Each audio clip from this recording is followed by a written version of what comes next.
Updates at pinakahuling mga usapin sa mundo ng palakasan. Atin ang pakinggan dito sa Ang Pilipinas Ngayon. Naging mainit ang kamay ni Glenn Cobontin sa 3-point line para tulungan ang Talking Tex na kunin ang 109-91 panalo laban sa NLEX sa Game 3 ng kanilang Best of 5 quarterfinals sa PBA Season 49 Governors Cup. Naging perpekto si Cobontin sa 3-point area kung saan naipasok niya ang kanyang 5 pagtatangka para magtapos ng may 17 puntos at 6 na rebounds para ibigay sa TNT ang 2-1 lead sa serye laban sa Road Warriors at lumapit sa isang panalo na lamang at para makapasok sa semifinals. Sinabi ni Cobontin na binilin ni head coach Chot Reyes na kapag libre sila ay itira na ang bola at yun lang ang nasa isip niya. Nanguna naman para sa TNT si import Rondae Hollis Jefferson na nagtapos ng may halos triple-double na may 27 puntos, 12 rebounds at 8 assists, kasama pa ang isang steal at isang tapal, habang nakagawa naman si Calvin Oftana ng 18 markers, 5 boards at 3 assists. Nasayang naman ang nagawang 17 puntos ni Robert Herndon, pati na rin ang double-double ni Dequan Jones na 16 na puntos at 10 rebounds, kasama pa ang isang assist, isang steal at isang tapal. Updates at pinakahuling mga usapin sa mundo ng palakasan. Atin ang pakinggan dito sa Ang Pilipinas Ngayon. Nakuha ng Far Eastern University ang kanilang unang panalo sa UAAP Season 87 kung saan tinalo nito ang Ateneo de Manila University sa overtime 66-65 nitong linggo sa larong ginanap sa Smart Araneta Coliseum.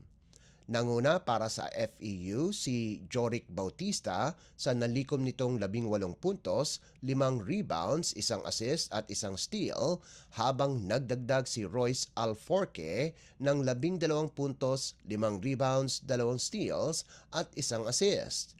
Nakapagtala naman si Mohamed Konate ng double-double sa nagawa nitong 18 rebounds at 10 puntos, kasama pa ang 1 assist at 1 tapal para kunin ng Tamaraws ang kanilang unang panalo sa loob ng 6 na laro.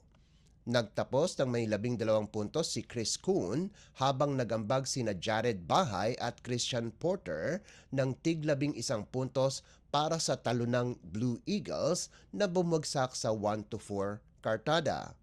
Sa unang laro, nakuha ng De La Salle University ang kanilang ikalawang sunod-sunod na panalo laban sa University of Santo Tomas 88-67.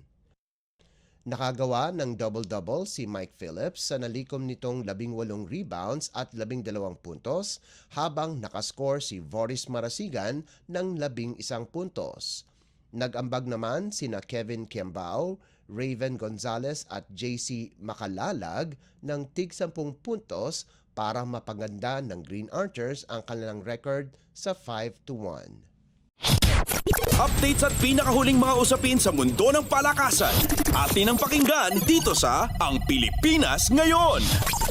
Ginampanan ni Clint Escamis ang kanyang tungkulin para makuha ng Mapue University ang panalo laban sa Jose Rizal University 88-81 sa NCAA Season 100 nitong linggo na ginanap sa Phil Oil Eco Oil Center. Nakakuha ng mga importanteng baskets ang reigning most valuable player sa huling sandali ng laro para kunin ng Cardinals ang ikalawang pwesto sa team standings katabla ng Letran na may kaparehong 5-2 baraha habang bumagsak sa 2-5 ang Heavy Bombers. Pinangunahan din ni Escamis ang Mapua sa nagawa nitong 19 na puntos, kasama na ang 6 na sunod-sunod na puntos sa huling sandali ng fourth quarter para kunin ang panalo laban sa JRU habang nakakuha pa ito ng 4 na rebounds at 2 assists. Pagkaraan ng magandang laro sa first half kung saan umabante pa ang Cardinals ng 23 puntos, bumagal ang koponan sa second half kung saan malaki ang ipinakawala ng Heavy Bombers sa fourth quarter. Susunod na makakalaban ng Mapua ay ang Arellano University itong darating na Miyerkules. Updates at pinakahuling mga usapin sa mundo ng palakasan.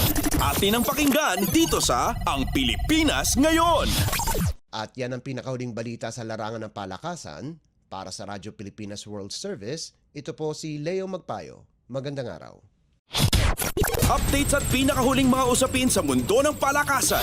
Atin ang pakinggan dito sa Ang Pilipinas Ngayon.